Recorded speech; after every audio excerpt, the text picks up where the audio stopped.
కడలియంత ఎగసి పడినా హద్దు దాటదు నీ ఆజ్ఞ లేక.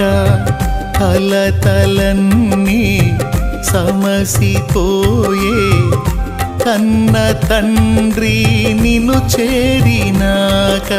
కమనీయమైనది నీ దివ్య రూపము, కలనైనా మరువను నీ నామ ధ్యానము.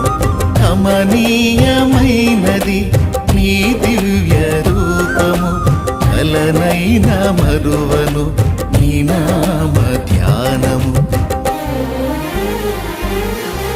నాలో నీవు నీలో నేను, నాలో నీవు నీలో నేను ఉండాలని నీ అందే పరవశి